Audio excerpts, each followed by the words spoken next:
9 বছরের এক বালক দাঁড়ায় বলেন, বাদশাহ বেয়াদবি ক্ষমা করবেন, যদি অনুমতি দেন আপনার জবাব আমি দিব ইনশাআল্লাহ। আলেমরা সব আশ্চর্য হয়ে গেল, বাদশাহ আশ্চর্য হয়ে গেল, কেমনে দিবে, দাও জবাব। বলে না এত সোজা না। কি বলে, আমাকে আপনার সামনে হাজির করেন। বাদশাহ হারুন রশিদ বলে, রাস্তা করে দাও। 9 বছরের বালক সামনে দাঁড়ায়া বাদশাকে বলেন, ও বাদশাহ প্রশ্নটা আবার করেন। বলে, আমি হারুন রশিদ জান্নাতি না জাহান্নামী? বলে, জবাব তো আমি দিব। বলে, হ্যাঁ, আপনার কাছে আমার ছোট প্রশ্ন, আমি যেহেতু জবাব দিব, এই সময় আপনি বড় নাকি জবাব দেনেওয়ালা আমি বড়? বাদশাহ বলে, সাময়িক সময়ের জন্য হলেও তো তুমি বড়, তুমি জবাব দিবা। বেয়াদবি মাফ করবেন, কিছু সময়ের জন্য আমাকে সিংহাসনে বসায় দেন, আপনি নিচে নামেন। বাদশাহ হারুন রশিদ তো লুভি বাদশাহ না, আল্লাহর মোহাব্বতওয়ালা বান্দা। সাথে সাথে ওজিরে আজমকে বলে, দ্রুত নিচে আমার জন্য বিছানা করে দাও, 9 বছরের বালকের সিংহাসনে বসাও। 9 বছরের বালকের সিংহাসনে বসায় দিল বাদশাহ নিচে। বাদশাহ বলে, ও বাদশাহ আপনি নিচে বসে আছেন, প্রশ্ন করার আগে বলি, আমি 9 বছরের বালক সিংহাসনে বৈশাই পুরা উলামাদের মজলিসের মধ্যে বলে, আল্লাহ যদি কবুল করে তো এলেমের সম্মান তো এমনই হয়। এলেমের সম্মান এত বড় বাদশা নিচে, আমি 9 বছরের বালক সিংহাসনে। এলমেরা এজাজ করদান বেহিসাব, খলকেরা দাদান জওয়াবে বা সওয়াব হক না দারাত, দোস্তে খলকা জারেরা নিস্তে ই খসলত একে দিনদারেরা। এলেমের বড় মূল্য। 9 বছরের বালক বলে, এত বড় বাদশাকে নিচে বসাইলো, আমার উপরে বসাবার একমাত্র কারণ হলো এলেমের বরকত।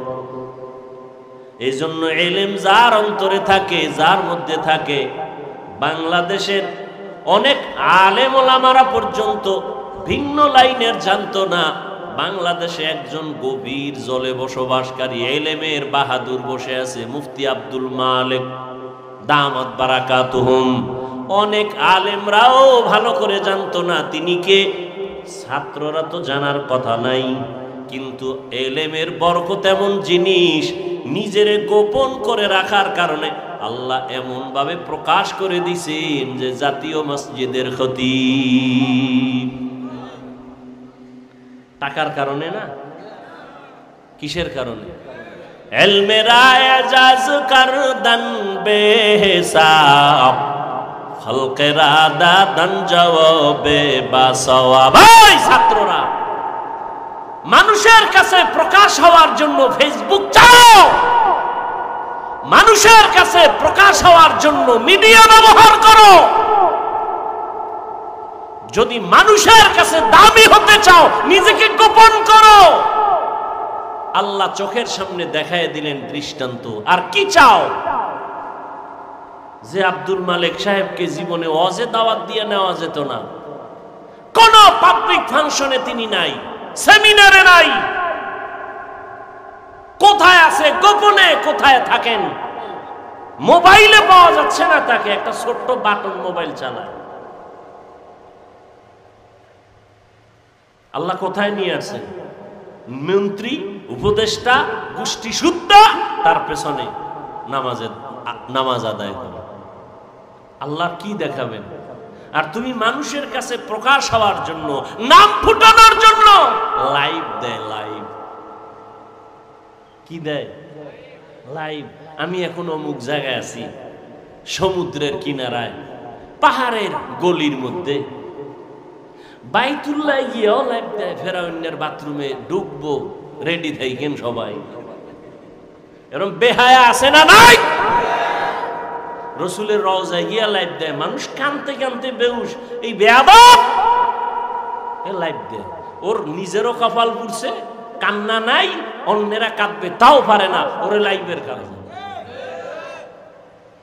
সবকিছুর মূলে নামাজ। আমার প্রত্যেকটা মুসলমান যারা নামাজ পড়ে না, আল্লাহ 5 ওয়াক্ত নামাজ বা জামাত আদায়ের তৌফিক দান করেন। আর 5 ওয়াক্ত নামাজ যে আদায় করবেন, এটা আপনার ক্রেডিট না, বাহাদুরি না, কারণ এটা আপনার দায়িত্ব। এটা আপনার দায়িত্ব, আপনার পড়তে হবে, না পড়লে জুতার বাড়ি আছে। এটা দিয়ে আপনার ক্রেডিট হবে না। আপনি ক্রেডিট কখন হবে? যদি 5 ওয়াক্ত ঠিক রেখে ওভার কিছু আমল করেন, এটা আপনার ক্রেডিট। আমি 5 ওয়াক্তের পরে তাহাজ্জুদ পড়ি, 5 ওয়াক্তের পরে আমি আউয়াবিন পড়ি, চাশত পড়ি, এটা আপনার ক্রেডিট। আপনার বাহাদুরি করার সুযোগ আছে আল্লাহর কাছে, মানুষের কাছে না।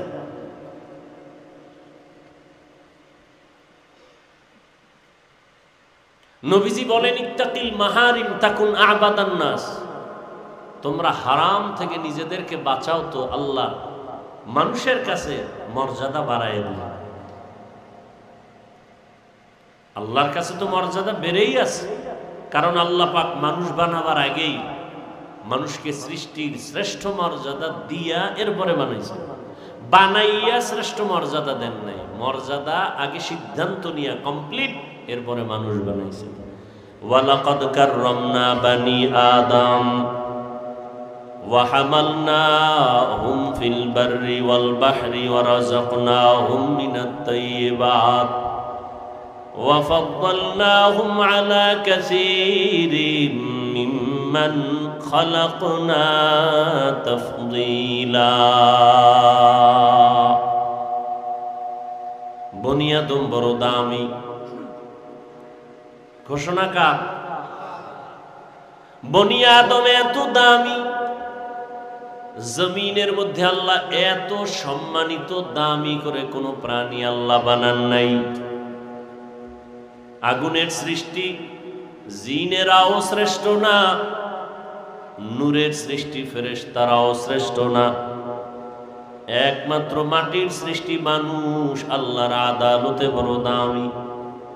আল্লাহ বলেন, আমি এদেরকে জমিনে বিচারণ করার জন্য রাস্তার ব্যবস্থা করেছি, পানির মধ্যে চলার মতো আয়োজন করেছি। যেই লোহা পানিতে ফেলে দিলে পানির নিচে চলে যায়, মানুষ জ্ঞান খাটাইয়া ওই লোহা দিয়া স্টিমার বানাইয়া আবার পানির উপরে ভাসমান রেখে এক দেশ থেকে ভিন্ন দেশে ব্যবসার জন্য চলে যায়। সারা দুনিয়ার এক প্রান্ত হতে ভিন্ন প্রান্তে পানির উপরে লোহার তৈরি করা জাহাজগুলো মাল নিয়ে সারা দুনিয়ার থেকে এক প্রান্ত থেকে ভিন্ন প্রান্তে যায়। আল্লাহ বলেন, এটা আমি মানুষের সম্মানের জন্য করেছি।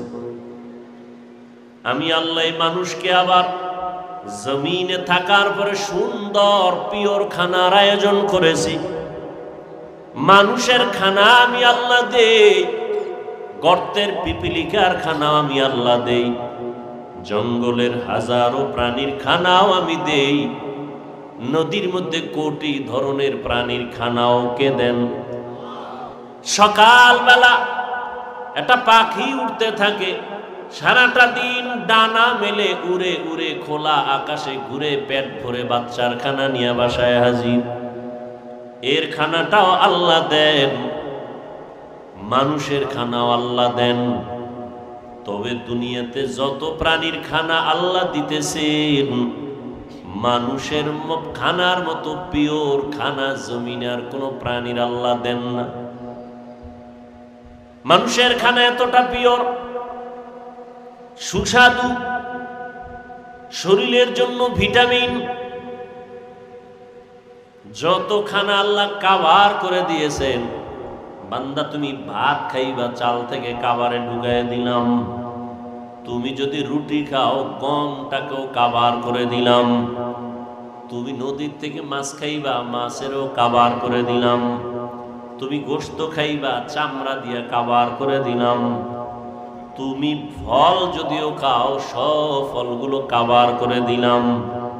এমন পিওর ভাবে খানার আয়োজন আমি আল্লাহ তোমাকে করেছি, আর কারো জন্য করি নাই। কেন? আমি আল্লাহ মানুষের বড় সম্মানিত করেছি, শ্রেষ্ঠত্ব দান করেছি।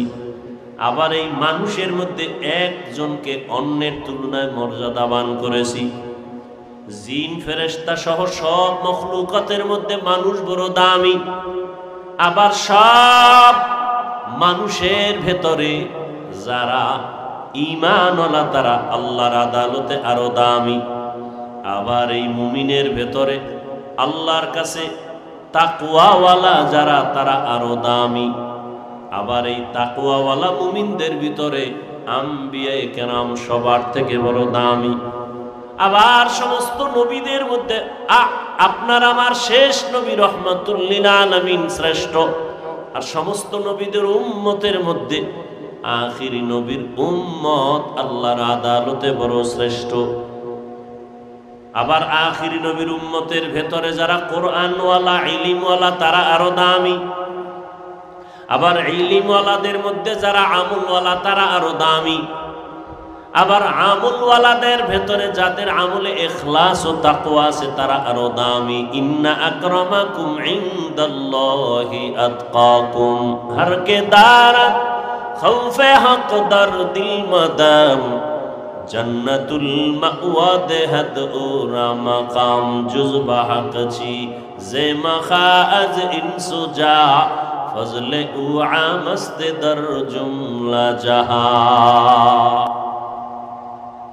আল্লাহর ভয় অন্তরে জমা করার নাম তাকওয়া। রহমতের নবী মক্কা নগরীতে যখন আসলেন, সেই সময়ের মানুষগুলো ছিল পৃথিবীর মধ্যে সব থেকে বড় খারাপ। মক্কার মানুষের মতো খারাপ জমিনের মানুষ আর কোথাও এত খারাপ মানুষ ছিল না। রহমতের নবী আসছেন, নবীজির আদর্শের মালা যখন গলায় পড়েছে, চরিত্রহীন মানুষগুলো এত দামি হয়ে গেল। আল্লাহ তাআলা জিব্রাইলকে দিয়া লিস্টি পাঠায় দিছেন, যাও নবীকে জানায় দাও লিস্টির ভিতরে যাদের নাম আছে সবাই বিনা হিসাবে জান্নাতি। নবীজি মক্কায় আসলেন, যেই মক্কায় একটা ঘর বড় দামি বাইতুল্লাহ, তাকাইলেই গুনাহ মাফ। ইন্না আউওয়ালা বাইতুন মুযিআ লিন-নাসি লাল্লাযী বিবাক্কাতা মুবারাকাও ওয়া হুদা মুবারাকাও ওয়া হুদাল লিল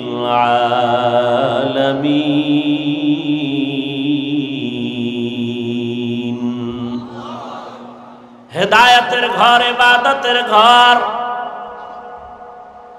এত সুন্দর ঘর, যেই ঘরের দিয়ে তাকাইলেই গুনাহ মাফ। জমিনের মধ্যে আল্লাহ পাক তার আপন মোহাব্বতের বান্দাদের জন্য অটো কিছু নেক আমলের রাস্তা খুলে দিয়েছেন। তুমি মায়ের দিকে তাকাও সওয়াব, বাবার দিকে শুধু তাকাইবা এতেই সওয়াব। আল্লাহর কোরআন তুমি কইলা শুধু তাকায়া থাকবা সওয়াব, বাইতুল্লাহর দিকে তাকায়া থাকবা সওয়াব। আল্লাহর প্রিয় গোলাম যারা আহলুল্লাহ তাদের দিকে তাকাও সওয়াব। এত সুন্দর ঘর, যেই বাইতুল্লাহর দিকে তাকাইলেই সওয়াব, সেই বাইতুল্লাহর পার্শ্বের মানুষগুলো এত খারাপ কেন? এর অনেক কারণের ভেতরে একটা কারণ হলো এই মানুষগুলো কোনো মুরব্বী মানে নাই, অভিভাবকহীন ছিল। ঈসা নবী চলে যাওয়ার পরে আর কোনো নবী নাই। রহমতের নবী আসলেন, যারা তাকে মুরব্বী মানলেন তারাই দামি হয়ে গেল। এমন দামি কিয়ামত পর্যন্ত তাদের নামে শুধু দোয়া চলতে থাকে। আল্লাহ তাদেরকে দুনিয়াতে জিন্দা অবস্থায় জান্নাতের সুসংবাদ দিয়েছেন। রহমতের নবীর ছোঁয়া লাগছে, রহমতের নবী বিদায় বেলা বলেন, মক্কার চরিত্রহীন মানুষগুলো আমার দোয়া পাইল, আমার দেওয়া নিসবত পাওয়ার কারণে দামি হয়ে গেল। কিয়ামত পর্যন্ত আনেওয়ালা উম্মত আমাকে তো আজীবন পাবে না। আমি তাদের সামনে দুটোর জিনিস রেখে গেলাম,